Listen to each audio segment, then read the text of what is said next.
भंडारा शहर में आज कांग्रेस द्वारा नामांकन पत्र दाखिल किया गया, जहां कार्यकर्ताओं और स्थानीय नागरिकों में जबरदस्त उत्साह देखने को मिल रहा है। भंडारा शहर में पिछले कई वर्षों से शिवसेना, भाजपा और राष्ट्रवादी कांग्रेस पार्टी द्वारा किए गए भ्रष्टाचार को जनता अच्छी तरह पहचान चुकी है। शहर की जो दुर्दशा पिछले 10 वर्षों में हुई है, उसके लिए जनता इन सभी दलों को जिम्मेदार मान रही है।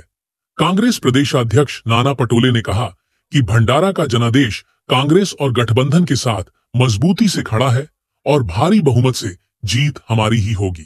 इसके अलावा 3 अन्य नगर परिषद और गोंदिया जिले की 4 नगर परिषद चुनावों में भी कांग्रेस 3 और अलायंस बड़ी जीत दर्ज करेंगे।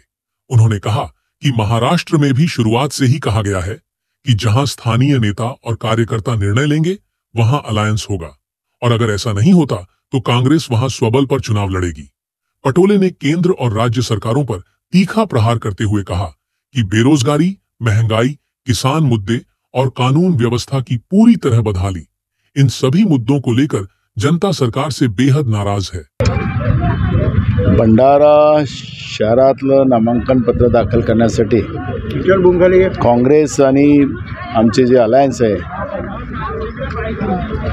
त्यांच्यामध्ये पाहिलेला उत्साह आणि जनतेमध्ये सुद्धा आज भंडारा शहरामध्ये असलेल्या मग शिवसेना असेल, भाजप असेल किंवा राष्ट्रवादी असेल, जे आज सत्तेमध्ये आहे, या सगळ्यांचा भ्रष्टाचार हा जनतेच्या लक्षात आहे। आणि भंडाऱ्याची जी दुर्दशा गेल्या 10 वर्षात ह्या तिघांनी मिळून जी केलेली आहे ती भंडारा शहराच्या जनतेला समजलेली आहे। काँग्रेस आणि काँग्रेस अलायन्स या सगळ्या घटकाच्या लोकांनी आणि भंडारा शहरातील जनतेचा आशीर्वाद हा काँग्रेस आणि काँग्रेस अलायन्सच्या सोबत आपल्याला पाहायला मिळणार आहे। बहुमतानं या ठिकाणी आमचे नगराध्यक्षाचे उमेदवार असतील, आमचे सदस्य असतील, ते निवडून येतील।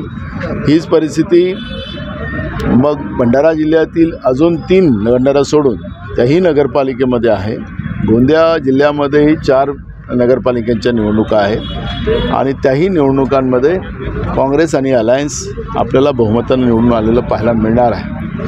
महाराष्ट्रामध्ये सुद्धा सुरुवातीला आम्ही सांगितलेलं होतं की त्या ठिकाणचे नेते आणि कार्यकर्ते जे निर्णय घेतील त्याप्रमाणे अलायन्स होणार, नाहीतर मग त्या ठिकाणी मैत्रीपूर्ण लढाई पण केली जाईल। तसंच चित्र आज संपूर्ण महाराष्ट्रात दिसते आहे। पण मला असं वाटतं की सरकारच्या विरोधात लोकांचं मॅन्डेट आहे, लोकांचा तीव्र विरोध आहे। मग शेतकरी असेल, बेरोजगार असेल, महागाई असेल, या सगळ्या मुद्द्याला घेऊन आणि कायदा सुव्यवस्था हा संपूर्ण संपुष्टात आलेला आहे, हे सगळे मुद्दे आज जनतेच्या डोक्यात आहेत आणि त्याच्यामुळे महाराष्ट्रामध्ये सरकारच्या विरोधात तीव्र चीड आपल्याला जनतेमध्ये पाहायला मिळते आणि म्हणून महाविकास आघाडीचे जास्तीत जास्त सदस्य महाराष्ट्रामध्ये निवडून येतील। उन्होंने दावा किया कि महाराष्ट्र में सरकार के खिलाफ जबरदस्त जन आक्रोश है और यही वजह है कि महाविकास अघाड़ी के अधिकतर उम्मीदवार भारी मतों से विजयी होंगे।